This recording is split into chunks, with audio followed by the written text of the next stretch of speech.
Alors bonjour, aujourd'hui on va apprendre à faire un graphique avec Excel selon les normes de présentation. Alors pour les besoins de la cause, on a ici une série de données.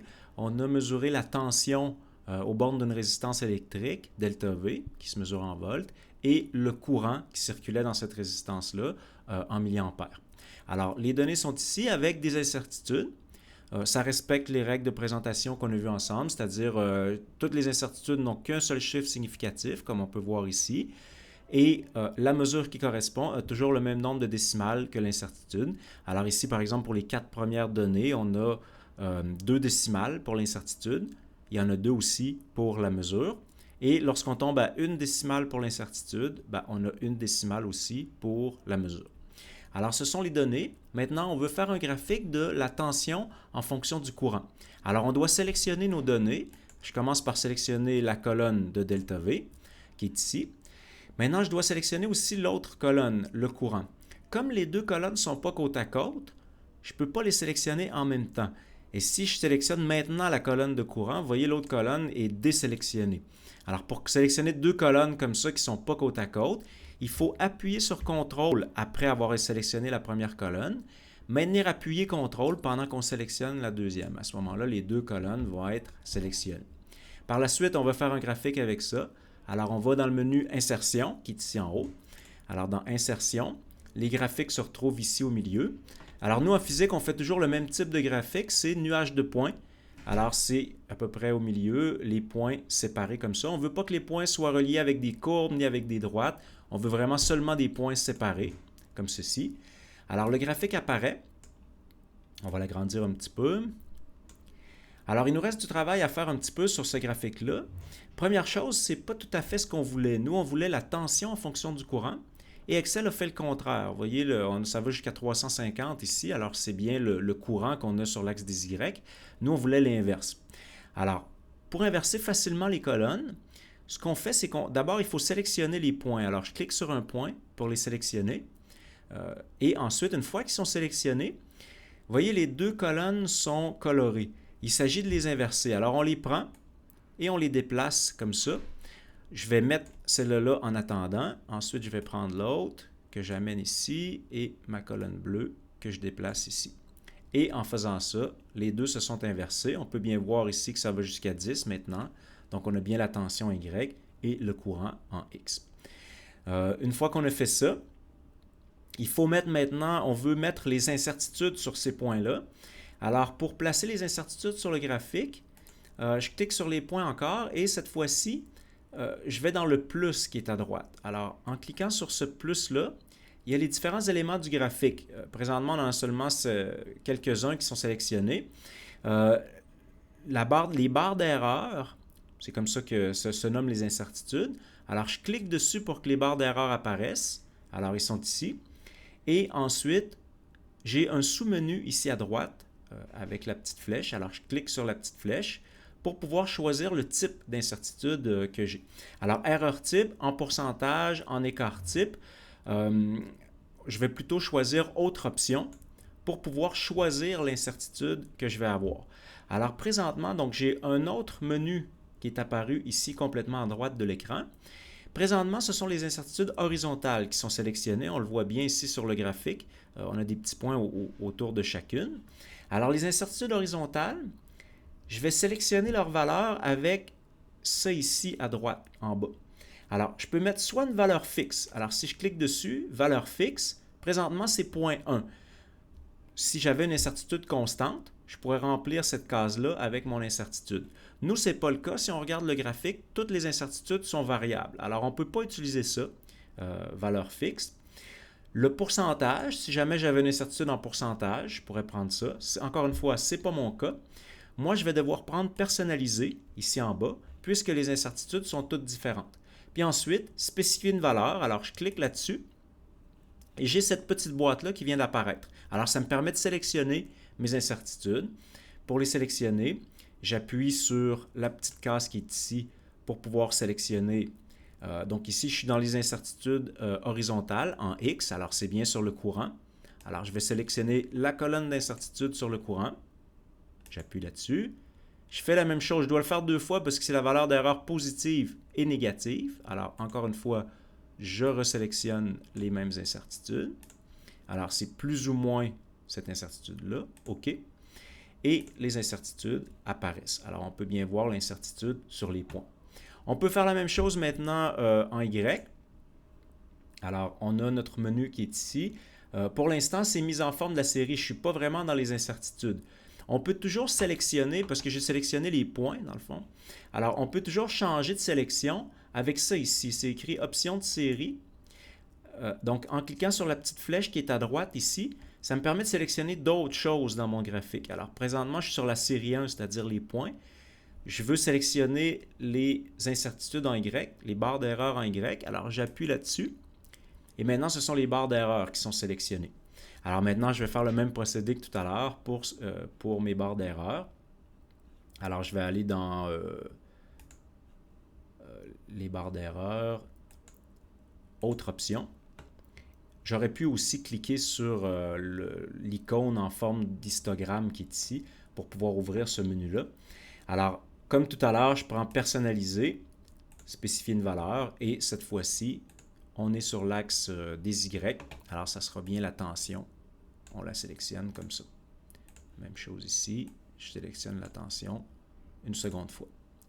OK. Et voilà, les incertitudes apparaissent. Il y a peut-être encore une petite chose qu'il faudrait faire, c'est que les points sont un peu gros. Ça va pour les derniers points ici, on voit bien les incertitudes, mais pour les tout premiers, les points cachent les incertitudes. Alors, on devrait diminuer un peu la taille des points. Alors, pour faire ça, on clique dessus, encore une fois, et dans le menu qui est encore ici à droite, option de série, c'est bien les points qui sont sélectionnés. Donc, c'est dans le petit pot de peinture parce que ici, on est dans l'apparence. Alors, c'est le petit pot de peinture. Et on choisit marque. Alors, les points, c'est les marques. Et option de marqueur. Juste ici, on est en mode automatique. Donc, c'est la sélection par défaut. Alors, on va plutôt appuyer ici sur prédéfini. On peut d'ailleurs avec ça aussi changer la forme des points. Donc, on pourrait choisir des carrés, des losanges, etc. Et ici, on peut changer la taille. Alors, on peut diminuer, par exemple, jusqu'à temps que la taille soit suffisamment petite. Pour le visualiser, je pense qu'on le voit ici. Oui. Alors, il faut cliquer un petit peu à côté, sinon les points restent sélectionnés, ils sont trop gros. Alors, les points ici sont pratiquement disparus, mais on voit quand même, comme on a des incertitudes, alors on a l'endroit où les croix d'incertitude se croisent, on sait que le point est là. Alors, on n'en a même pas vraiment besoin du point. Et pour les premiers ici, évidemment, il y a une petite confusion ici parce que à cause de la forme des croix d'incertitude, comme on a une barre au sommet et en bas, puis de chaque côté, quand les incertitudes sont tout petites, ben ça donne ça ici. Alors, on ne peut pas vraiment s'en sortir. Excel est fait comme ça. Alors, elles vont rester comme ça. Alors, voilà pour les points avec leurs incertitudes. Ce qui nous reste à faire maintenant, c'est les titres. Alors, le titre du graphique, qui est ici. On peut cliquer dessus. Pour l'instant, c'est écrit titre du graphique. Alors, pour le changer, on double-clique tout simplement dans le texte. Et puis ensuite, on peut effacer titre du graphique et donner le titre qu'on veut. Alors, on pourrait l'appeler ici. On essaie toujours de donner un titre significatif. Alors ici, on pourrait dire que c'est la tension aux bornes d'une résistance électrique en fonction du courant qui circule. Quelque chose comme ça. Donc, je ne vais pas l'écrire au complet, je vais juste écrire tension pour l'instant, mais bon, on comprend qu'il faut écrire un titre significatif. Ensuite, il faut aussi le titre des axes avec les unités. Alors, pour ajouter ça, alors toujours dans le plus ici à droite, pour ajouter un élément, on clique sur titre des axes. Alors, les deux apparaissent ici en haut et en bas.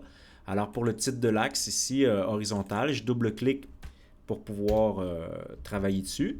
Alors, on efface ce qui est écrit présentement. On aurait le courant. Comme on a un symbole déjà dans notre tableau, on pourrait utiliser le même symbole pour le titre des axes. Alors, le courant I, qui se mesure en milliampères. Alors, on a... Bon, j'ai fait une petite erreur ici. Au lieu du 9, c'est une parenthèse que je voulais mettre. Alors, on a le courant avec son... pas son incertitude, mais plutôt les unités entre parenthèses, des milliampères. Le courant, il me resterait peut-être le mettre en italique. Normalement, les variables vont être en italique. Alors, je le sélectionne ici pour le mettre en italique. Voilà. Alors, ça, c'est le courant. Et on fait la même chose pour l'axe vertical. Dans le cas de l'axe vertical, ici, si j'utilise un symbole comme delta V, ça va être relativement court. Alors, c'est pas vraiment justifié d'écrire le texte à la verticale comme ça. On peut le faire tourner. Alors, comme il est sélectionné ici, on s'en va ici à droite et dans les options du texte, alors j'ai cliqué ici sur options du texte. Alors, dans le petit menu qui est ici, on a orientation du texte, pivoter de, alors on peut le mettre à l'horizontale. Le titre de l'axe va devenir ici à l'horizontale et on pourrait l'écrire ici en haut ou peut-être le laisser au milieu. Alors on aurait delta V avec les unités en volts qu'on pourrait écrire également. Alors voilà, notre graphique est à peu près terminé. Sinon que, bon, bien sûr, je n'avais pas complété le titre de l'axe et le titre du graphique.